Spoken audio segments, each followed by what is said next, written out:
Choose your Joshua. Alright, yeah, this is part 3. I don't know when, you know what I'm saying, my camera cuts off. It kind of has its own thing, man. So sometimes, you know, it's 40 minutes, sometimes it's an hour, you know, who knows?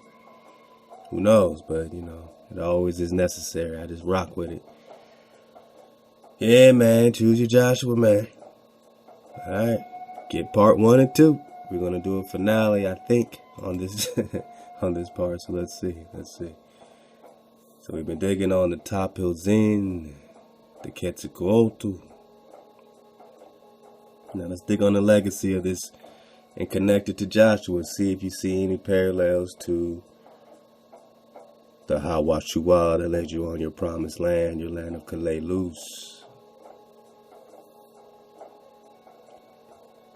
So the tales end with Tapilzin traveling across Mesoamerica, founding small communities, and giving all the features their respective names.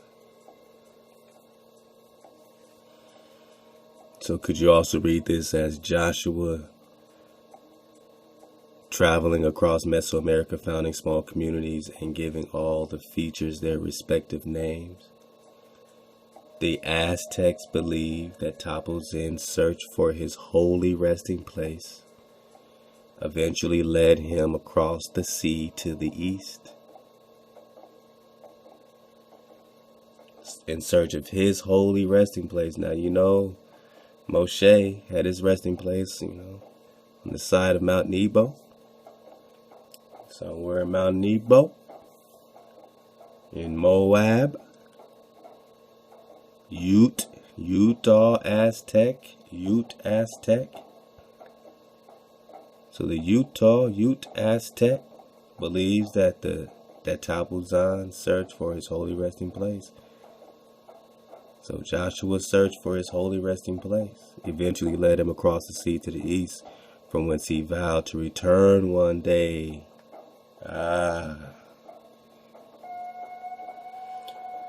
So this Joshua, you know, we just got to keep tally, man. You know, so much going on. So many parallels, man, which is why they're connecting this Quetzalcoatl to the Mormons are to their Christ, right?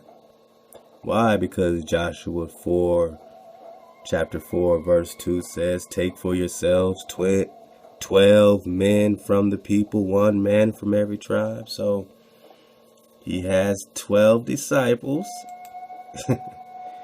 And he also says he's going to return one day and reclaim Cholula. What are these Cholula mounds all about? The monk's mound. They call Prester John a monk. Other sources insist that Tapilzin, Quetzalcoatl, or Joshua, HAWAshua, would not return, but that he would send representatives to warn or possibly pass judgment on those inhabiting the land. Wow. So they're saying, yeah, he might not return, but he gonna send some people to do it. I think Joshua likes to get his hands dirty. Let's keep reading and let me know if you find a correlation between this Quetzalcoatl and this Joshua, just like the book of the beginning said. Quetzalcoatl attained the land of the promise. So he attained the promised land. We're talking about the holy resting place. We're talking Quetzalcoatl in relationship to how Wamak plays the part of Joshua. Quetzalcoatl in relationship to Moses, or Hawamak like Moses. So there's a correlation between Moses and Hawamak, and Quetzalcoatl and HAWAshua. There's a correlation between this HAWAshua and these 12 disciples, one from every tribe. There's a correlation between this Quetzalcoatl and this HAWAshua, this Joshua, before he was hijacked. This is the perfect, you know, damn near, you know what I'm saying, vision for the hijacking of HAWAshua, or Quetzalcoatl, who took his people to the land of the promise?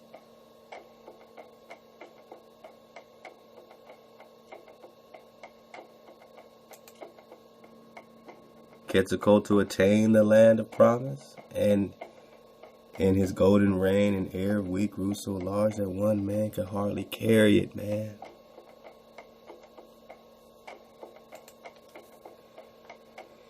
So this Joshua, this Quetzalcoatl, vowed to return. But others say that he would send representatives to pass judgment. So he's in a judgment perspective. Who would he be judging? Those inhabiting the land. Who would be that? Who should worry about this Joshua returning? But their Jesus, they're looking forward to that Joshua. They're not looking forward to this Joshua. Let me tell you like that. They claim that as the direct descendants of the priest king, Prester John, again. See, Quetzalcoatl is priest king. Priest king is Prester John. There is no separation between Prester John and priest king, and there is no separation between Joshua and King David. And that is what we're drawing. That is what we're connecting. We're suffering. That there's no disconnect, because we're talking about the seed. The sprouting seed. The sprouting seed. The sprouting seed. The continuance. The heir. The inheritance. The son. Not S-U-N. S-O-N. Because the son is the seed. The son of NUN. Who wears the robe covered in cross sticks. What they say? Their leader Quetzalcoatl wore a long robe marked with crosses. Crosses. 2 cross sticks.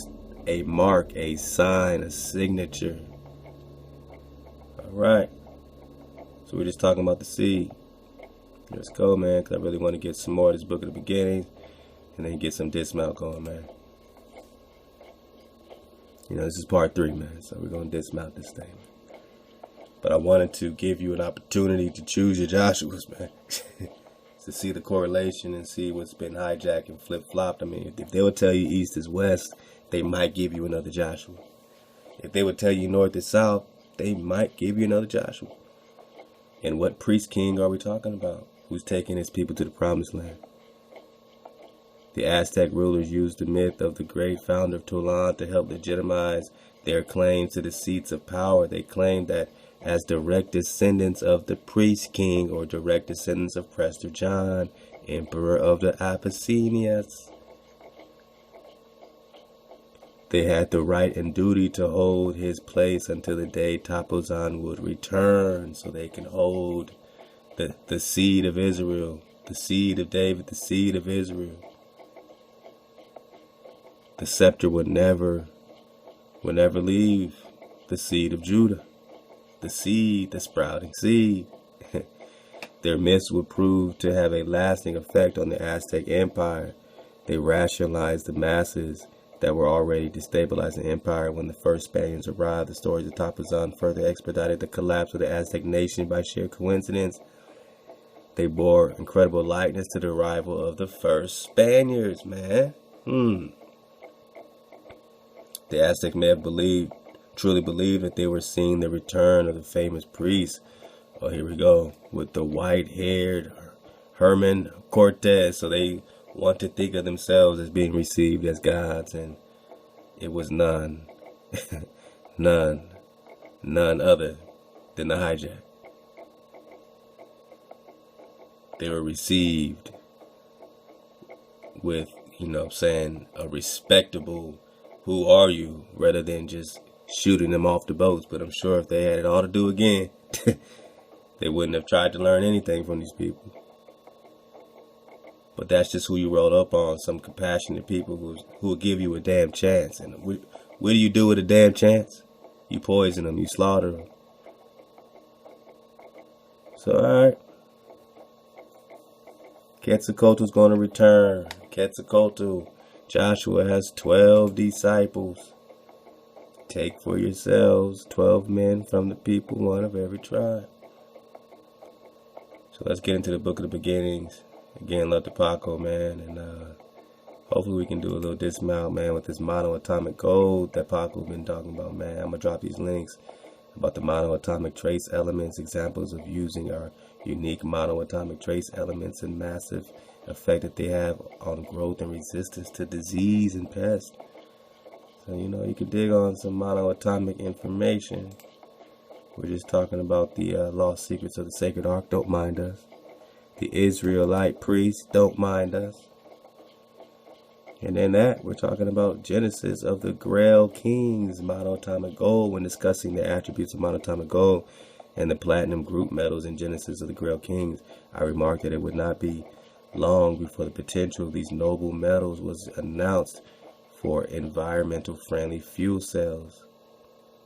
These I suggest would supersede fossil fuels for transportation and in practical purposes.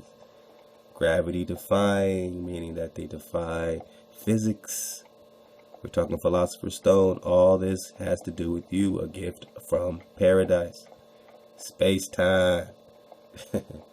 Alright, man. You dig on it, man. I got stuff to do.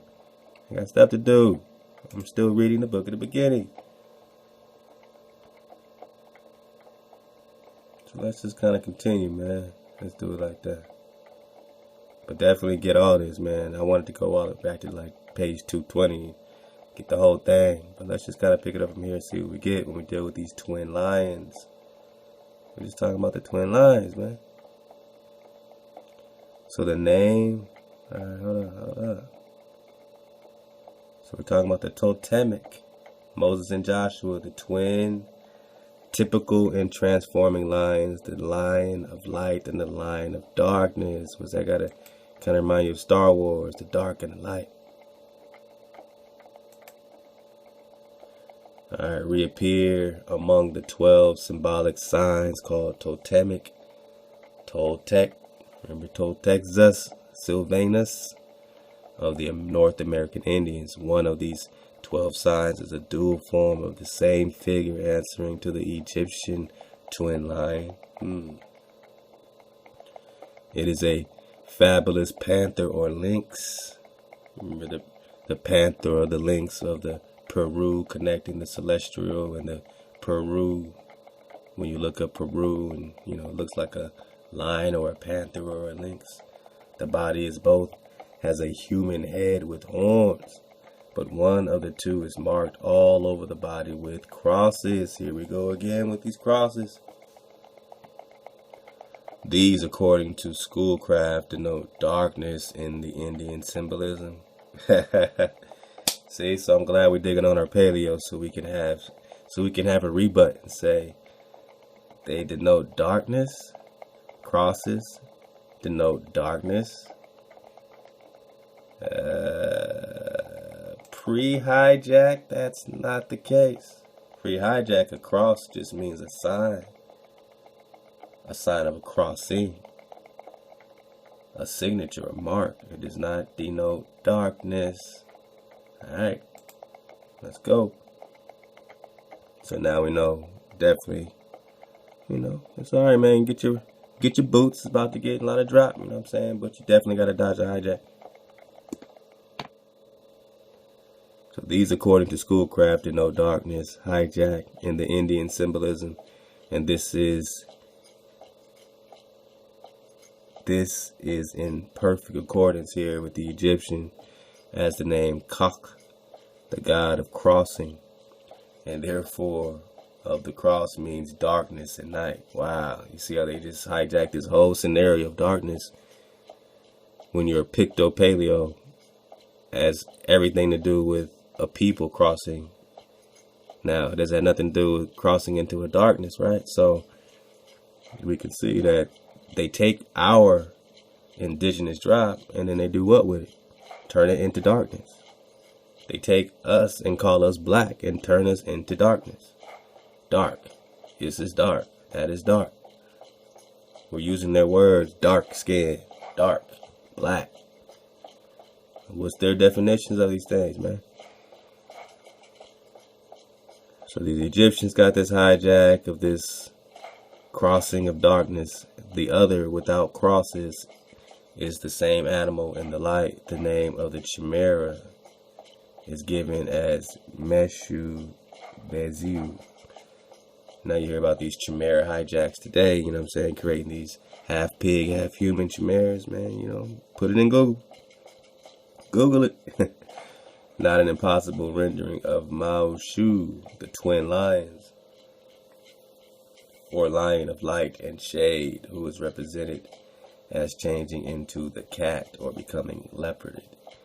Moreover, Bes is the beast, a tiger, leopard, or typical beast.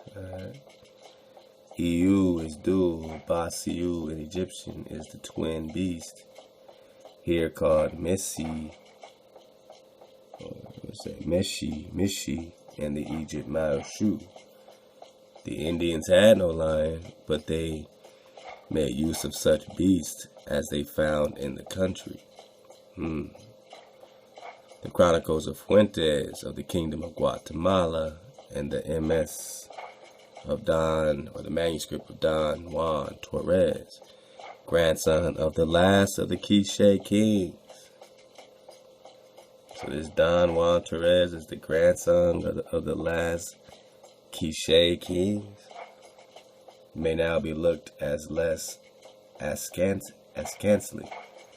Alright. The document having passed through the hands of Father Francis Vasquez, historian of the Order of St. Francis, has been more suspected, for it was said to relate that the Toltecs, Joshua, Quetzalcoatl, were descended from the children of Israel.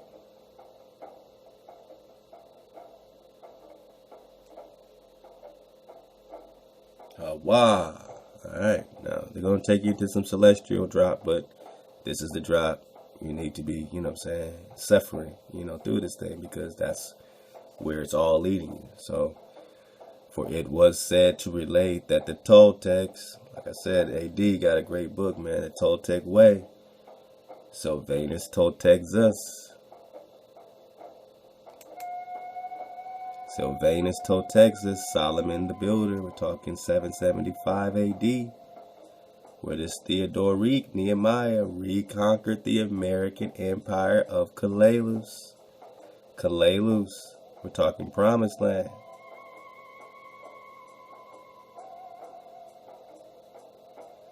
Kalalus meaning Promised Land. Where? In the land of America. When? Around the 700s. Come on, my people. So, you know, this war, which appears to be more on more, melanated war. Alright, Theodoric reconquered the American empire that was already here. The Promised Land was ruled by Sylvanus Toltec Zeus. Now we have these Toltecs and Joshua leading the Toltecs to do what? Reconquer. If he's coming later, he's coming back to reconquer it for the Toltec that was defeated by this Theodorus. I mean, damn, you know, let's put it together. Solomon the Builder, they call Toltec Zeus. Alright, let's go. I got y'all. Because, yeah, man, this Joshua says he vows to return one day to reclaim Cholula.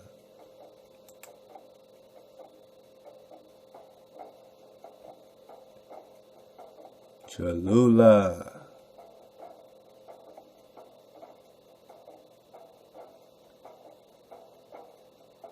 In the Mexican highlands, the Mexican highlands. What does this Cholula and Meshi highlands have to do with you?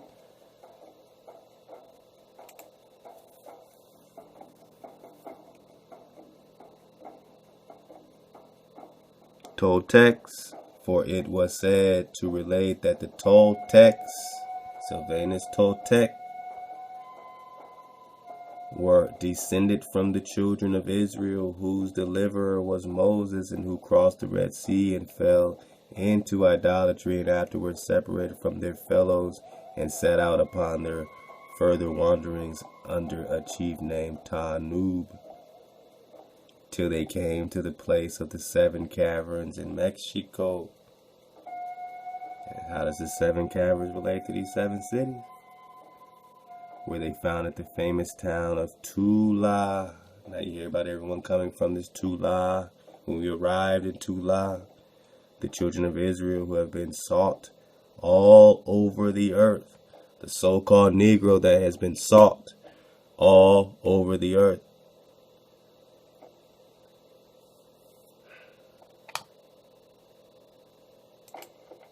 So Venus, Toltecs, is Solomon the Builder.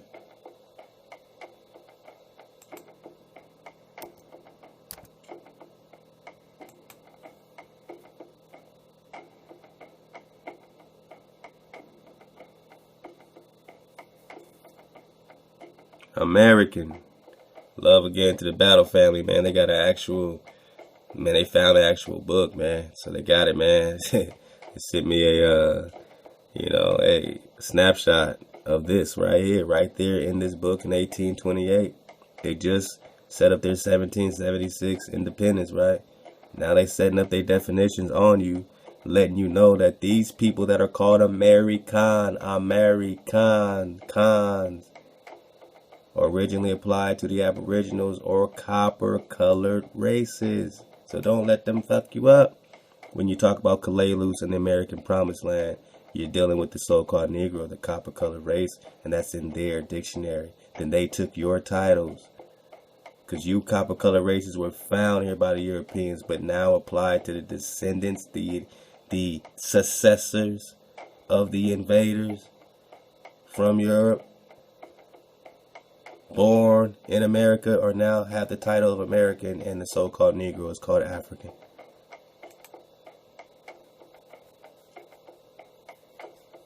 Yeah, we're gonna dig some more on that, man. So, all right, man, let's just get some more out of this, man, and we'll start making a dismount, man. And I just wanted to start highlighting, man, and letting you know it ain't a game when you choose up. When you see the hijack is real, when you see that Joshua has his 12 disciples, has his 12 men from 12 tribes, and get the 12 stones as a mark, as a sign of where the cutoff point was during this crossing. So let's get some more babies, man.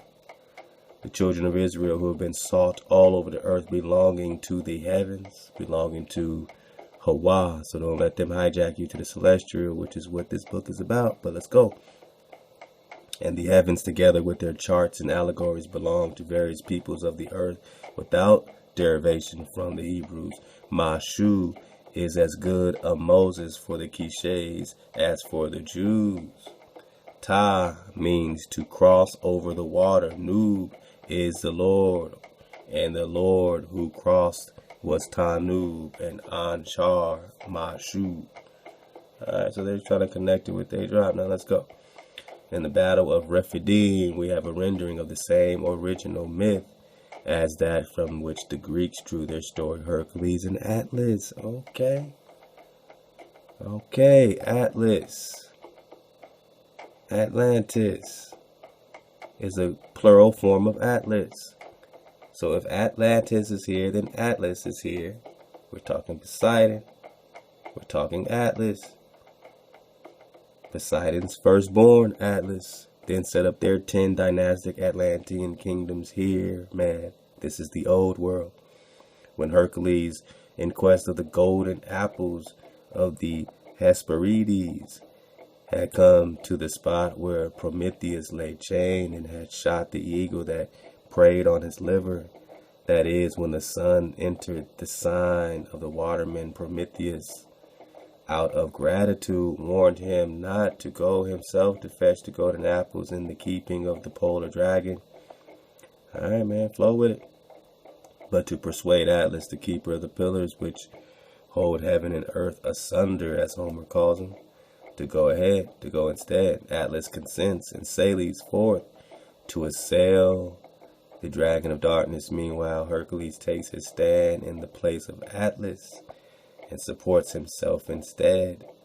Atlas succeeds, he wins the apples, and coming back to Hercules refuses to take back the burden of the sky upon himself again.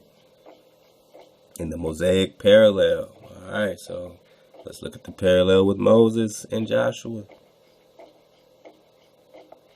And know that this is a concrete and an abstraction of a concrete. And you know these Greeks abstracted it from Egypt, which is connected to Moses. As my brother Hiram said, connect Akhenaten, connect Moses.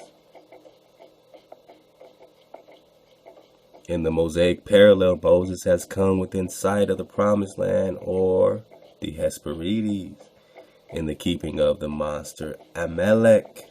Alright, here's the giants. He does not go himself to win the victory, but sends Joshua.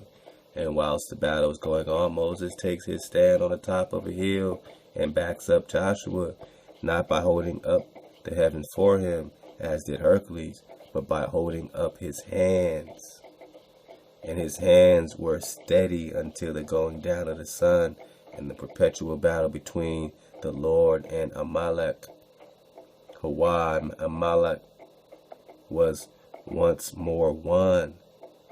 Who they're calling Jah, who we know as Hawa, had once more spoken by the hand of Moses, as in Egypt. Of course, the holding up of the hands or the heavens either is only a figure, but the figure surely sets forth the same thing, which thing as myth, which they're calling myth, was the man, we hate when they do this, man. We hate when they do this, man. We hate when they do this, man. Right when it gets good, they say, you've reached a page that's unavailable. I wonder why. Because it was just getting good. Alright, man, you're going to have this link, see if y'all can find, another PDF that doesn't have all these breaks in it. But, this thing picks up, man, where you can kind of, get some more out of it. Picks up in page 265. Alright, it's talking about Shu, the lawgiver. So it's connecting Moses with this Shu. Alright. This offers one derivation for the name Bacchus. Alright. Ku also means spirit in the form of Kep. The word denotes the mystery of fermentation and fertilization. Bak means generating, succandating. Bak, Ku. Now you heard of Bakan. Then is the succandating spirit. Looks like F's or S's again. Personified in Bacchus as Lord of the Vine. His great symbol, Bak, also means beverage, and shoot is effervescing wine.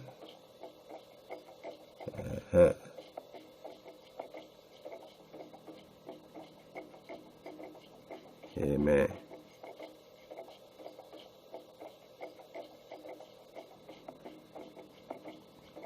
Moses and Bacchus were saved in an ark, so they're connected, Moses and Bacchus.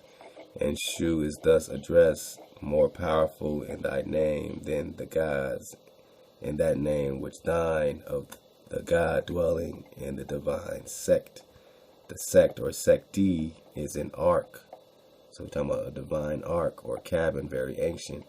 It is a type, and its type is that of double lotus. Alright, got that lotus with the naos. Moses and Bach wore horns. Alright, Shu is said to wield the spear to pierce the head of the serpent Nakeu, a name of mischievous being. Alright. Moses leads up out of Egypt on the way to the land of promise, the land flowing with milk and honey. He bears the magic rod that works the miracles. So does Bacchus. It is said of Shu, thou leadest the upper heaven with thy rod, in that name which is thine of Anhar, heaven bringer. On the voyage from Ikara, Naxos Dionysus. This Dionysus keeps coming up too, man. want to say my bro Urban Reed dropped something on it. Transformed himself into a lion, one of the types of Shu. The frenzy of this god is apparently paralleled by the transformation of Shu, to whom it is said, thou didst take the form of Kaf, monkey, and afterwards of a crazy man. Shu is the Egyptian name of the ass, or I guess the donkey. Typhonian type degraded in Egypt, or Typhonian type degraded in Egypt, but preserved by the Jews. Okay, so this particular, whatever this type is something that was venerated or preserved by the Israelites and degraded by the Egyptians. So that would kind of line up, you know, that it would be flip-flop. Degraded in Egypt, but preserved by the Jews and enshrined in the planisphere. The ass is depicted at the place of beginning and ending of the Egyptian sacred year. So I guess we're talking about donkeys here, man. I'm figuring this out with you. On this, the young sun god was to come riding, and as a type of Shu, the ass is that position stands for Sut or Shu, called the conductor of the sun. Typhoon fled from Egypt on the back of an ass, and the ass was stationed in the zodiacal imagery of the initial point of the early solar year, where it may be seen close to the vine and figure of Capheus, the lawgiver, in the sign of Leo. So, again, I told you they're going to try to really connect all this to the celestial. Might make you go cross-eyed. You know, excuse my voice, I'm on part 3. I ain't stopped. You might be on part 3. Just know that I went 1 through 3.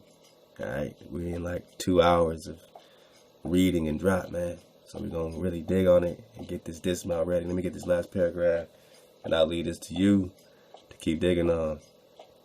Now, in the account of the origin of Jews given by Tacitus, he observes, some say that in the reign of Isis, the population of Egypt overflowed. Alright, remember how Egypt, or the Hebrews were, you know what I'm saying, becoming too many. And Egypt was relieved by an immigration into neighboring countries under the conduct of who they're calling Hieronymus and Judah.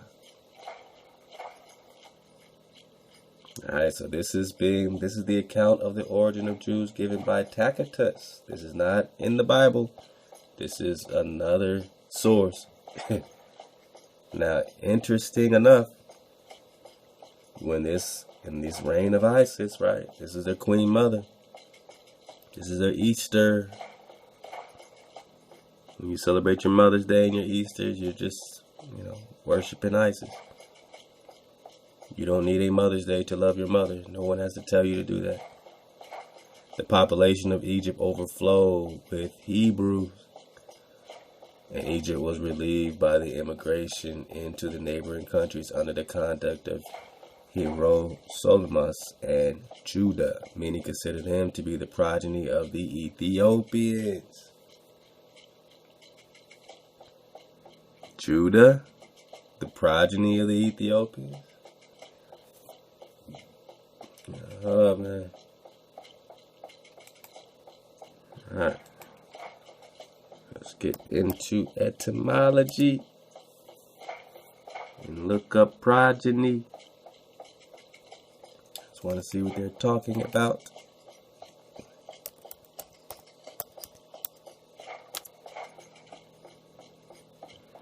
Early 14th century English word, Old French progeny, directed from Latin progenies, descendants, offspring, lineage, race, family. They are the same family, the descendants of, offspring, lineage. Alright. Okay. So this author is trying to say that Judah and Hieronymus, Salimus almost sounds like Saliman, right? Are a form of two leaders like Moses and Joshua. Let me back up.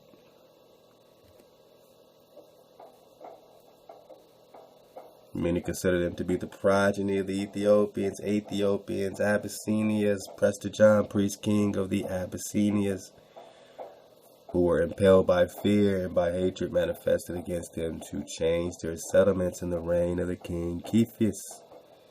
Kephius is the lawgiver Shu, and Shu is the Hebrew Moses. So we've been connecting this Moses and HAWAMAK.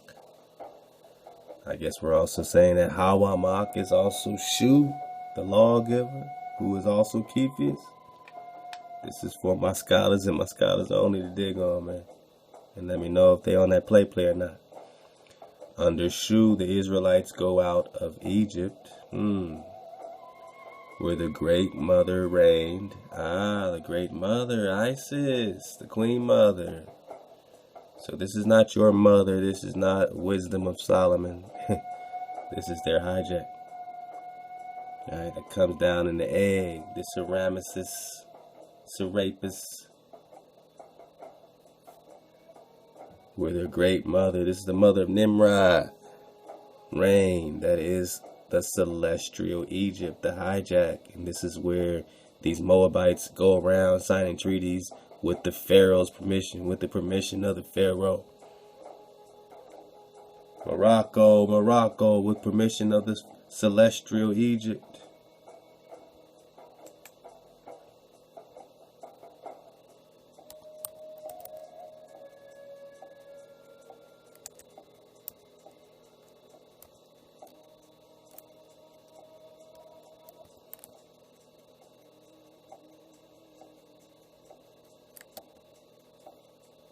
Man, where's my map, man? Y'all know what I'm talking about. Maybe I gotta put in a Mexican. Maybe that'll say something about something.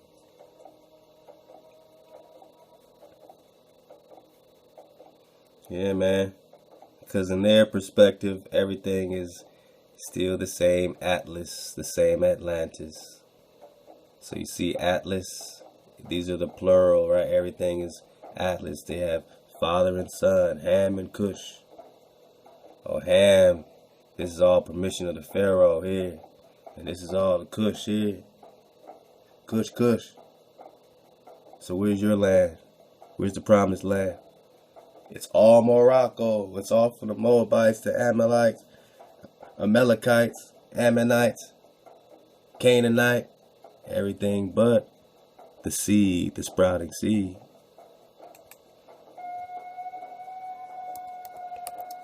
I had another one, man.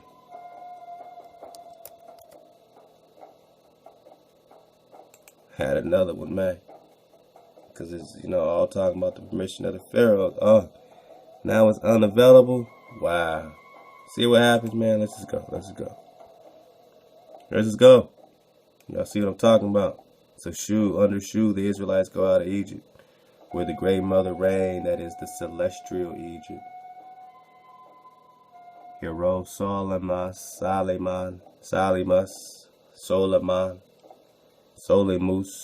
and Hawauda are a form of the two leaders, like Moses and Joshua. Tisithin and Petiseph, or Moses and Joshua, Danius and Cadmus, Shu and Anhar, or Shu and his two characters, according to the Egyptian Cherimon, the name of Moses as companion of Joseph. The name of Moses as a companion of Joseph, what does it mean? Could all these things be happening more at the same time than you think? Was it not as linear as it's been told, drawn out, adding time? So you don't think this was a recent hijack of you? As companion of Joseph, Moses? When Tisithin, when rendered in the Egyptian language, in keeping with the characters of Anhar and Moses, are conductors out of Egypt, the name will yield Tes, the deep or depth, and Tin, to conduct and drag up out of the Tes, as did Anhar with his noose. They were led by the ass, the donkey. Say the traditions, the ass found water for them in the desert. Tacitus says that the figure in the animal through whose guidance they were enabled to stake their thirst and end their wanderings, is consecrated in the sanctuary of their temple. Plutarch speaks of the ass being worshipped by the Jews as the first discoverer of fountains. Wow. Apion tells us that the ass was placed in the Holy of Holies, and it declared that when Antiochus Epiphanes went into the sanctuary after conquering the Jews, he found there a stone statue of a man with a long beard holding in his hand a book and sitting on an ass, on a donkey. Interesting that you have this donkey related to Mexico today, and it's on their flag. He took this to be an image of Moses, Mexico, who built the city, founded the nation, and ordained for these Israelites misanthropic and what they're calling for these Jews, misanthropic and illegal customs. The ass was Shu, and the figure on it was Shu, called Moses by the Hebrews. So maybe they're talking illegal customs in terms of this Egyptian, or what they're breaking out of, or whatever hijack they were in. It was illegal to, hold these customs. Now they're gonna get into the abomination and Jews being forced to eat swine's flesh. Nah, man, today, whatever, man, baking it up. Why do you think they were forced to eat swine's flesh? And why is it bacon?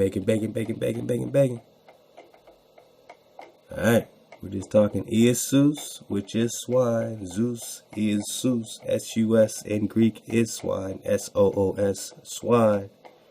Or HAWAshua. Choose your Joshua. The hijack is real. Because now they have crucified you. You are the mark. You are the sign. You've been crucified. No, Jesus.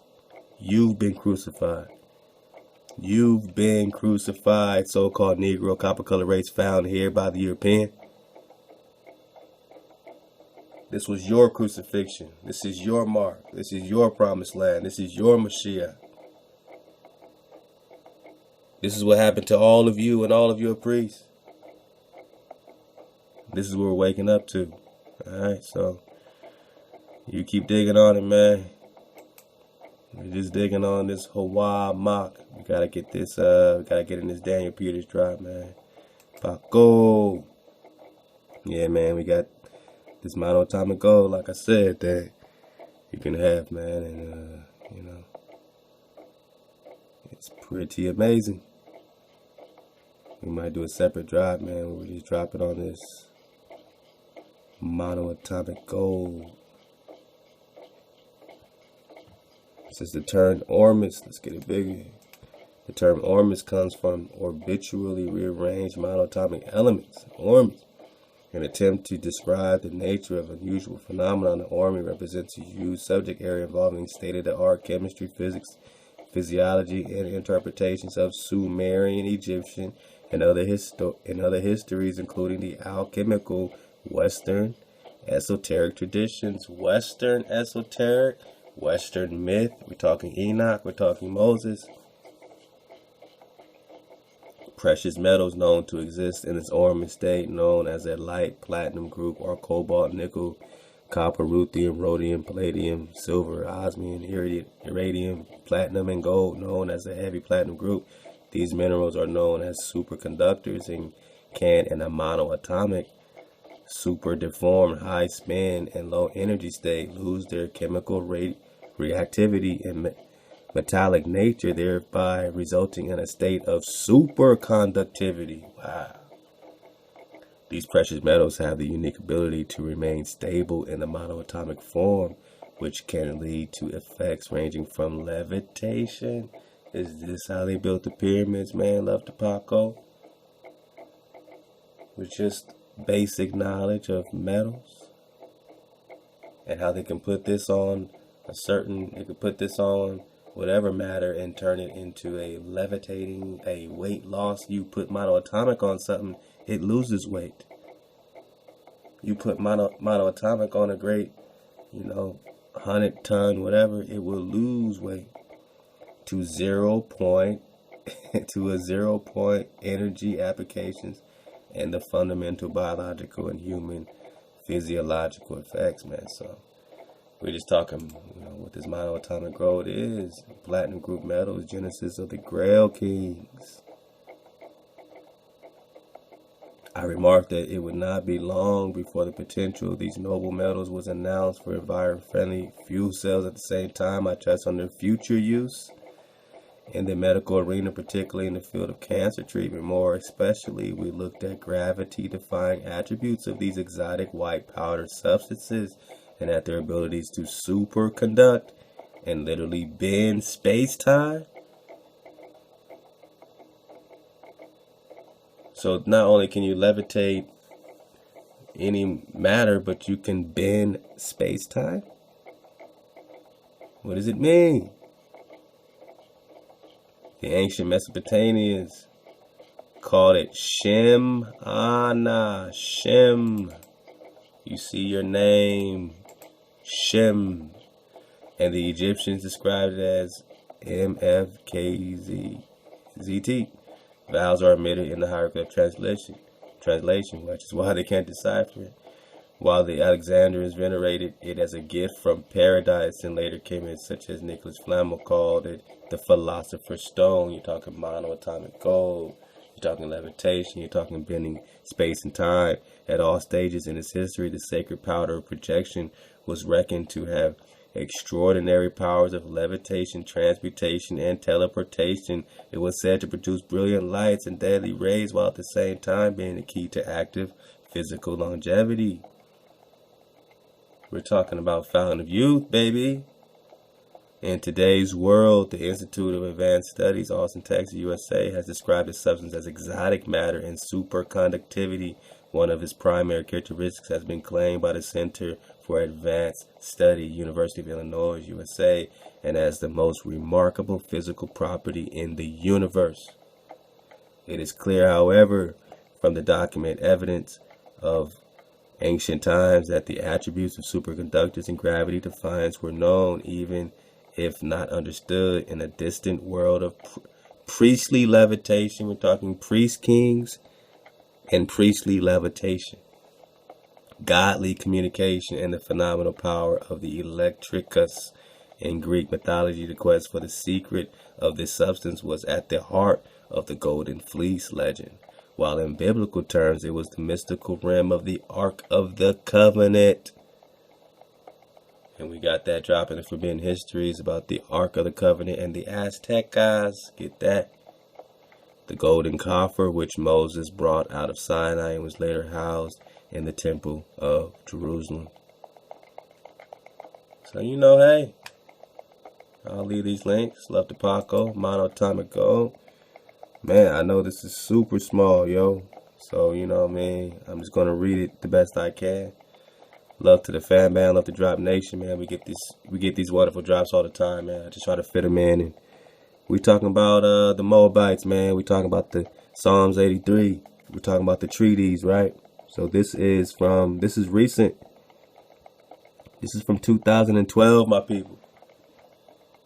This is from 2012. This is a bonus. Here's a treat. Officer of the Mayor, City of Chicago, Rahm Emanuel, something like that. Something Manuel, Mayor. This is from the mayor's office in Chicago, 2012. How recent are these treaties against the so-called copper color race found here? How recent are these treaties that invited the hijack here, sold the 13 colonies, gave it all up, kept you asleep while they were free? You were asleep, going to sleep, in captivity, in exile on your own land. No longer were you fighting for Kalalus, Will Sylvanus, till Texas. Oh, forget about your tribes, you're now black. You're African American now. You have no inheritance here in Kalalus, the promised land. Now listen to this proclamation. This is from 2012. The mayor of Chicago, man, Rahm Emanuel. Here's the letter, the proclamation from the mayor of Chicago in 2012. Whereas the Moorish Americans are the descendants of the ancient Moabites. This is from the mayor of Chicago in 2012, a proclamation. You see his signature. I'll leave the link. You read it. I know it's small. Whereas the Moorish Americans are the descendants of the ancient Moabites. It looks like it says Hamites or something, and Canaanites, who were permitted by the old pharaohs of Kemet to traverse from East Africa. So they had to get permission of the pharaohs, just like it says on their Morocco Ame'rican map, who were permitted by the old pharaohs of Kemet, man. This is from the mayor of Chicago in 2012. 2012. Whereas the Moorish Americans are the descendants of the ancient Moabites, Hamites, and Canaanites, who were permitted by the old pharaohs of Kemet to traverse from East Africa and later form themselves kingdoms extending from the northwestern and southwestern shores of Africa, the Atlantic Islands, we're talking here in the present day continental Americas. And whereas the indigenous Moorish peoples of the Americas are now united in order, they're united. This is Psalms 83. They formed a confederacy. They're united in order to, again, link themselves with the family of nations. They want to be connected in 2012 with the corporation to link themselves with what they're calling the family of nations, whereas the Moorish Americans, being aboriginal to the territories of North, Central, and South America, Oh yeah, Lot's children had lots here and formed a sovereign,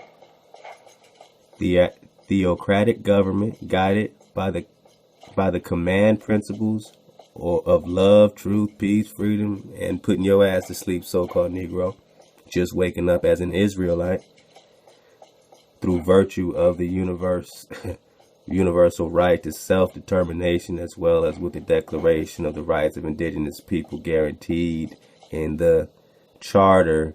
And whereas January 8th, 1866 or 1886, Noble Drew Ali, who told you, yeah, we're Canaanites, and this is what we do.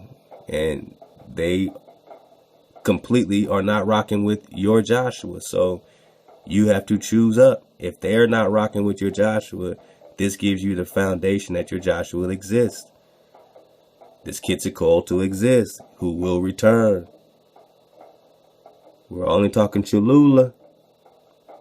Noble Drew Ali was born in the state of North Carolina, destined to become the first patriot of his mentally enslaved Moorish American people. In 1912, he was later anointed as El Hajj Sharif Abdur Ali as the heads of Egypt and holy city of Mecca. Wow. To return to the United States as the last prophets and founding father of the newly risen nation of the Moorish Americans. As a result of the 13 Amendments, Moorish people were emancipated from slavery. They were free in 1865. Now therefore, I, Rahm Emanuel, Mayor of the City of Chicago, do hereby proclaim January 8th to the 15th, 2012 as the Moorish American Week in Chicago, and urge all residents to recognize the events planned for this time, dated the 22nd day, December 2011. Alright, so this is 2011. Whereas the Moorish Americans are descendants of the Moabites, it looks like Hamites or Hermelites and Canaanites. Alright, it's very small print. And permitted by the old pharaohs of Kemet to traverse from East Africa. So if they're coming from East Africa, coming over to what they're calling West Africa or Northwest Ame'rican, by the permission of the pharaohs, not the creator. That's the key. We're not rocking with the celestial. We're rocking above the barrier, beyond Thoth's barrier, beyond the greater light that Thoth had to run in circles with little known angles to get away from the angels that moved in angels, which they called the hounds of the barrier, who let off a cry, a howl that could be heard from cycle to cycle. And if these hounds caught their ass, they will hold their ass into judgment day. So they had to use that circle and cross and speak a vibration through it, just to get the hounds off their ass, to get back to their bodies. Now, what does this have to do with monoatomic gold? And what does this got to do with the freaking mayor of Chicago in 2011 saying, yeah, man, I know that with permission of the pharaohs of Kemet, you came over here and, set up your indigenous, thing. And, I get it, man. And Noble Drew Ali, what I'm saying, is the, head of Egypt and Holy City. All right. So we know that you're, keeping your commitment with us, with the corporation. We're going to recognize you. No problem. No sweat. Man, you get the link. You dig on it, man. We're going to dig on some of this to get out of here, man. Make a dismount. Choose your Joshua, man. Choose your motherfucking Joshua. And you better choose up. You better get out the mind of a hijack, man.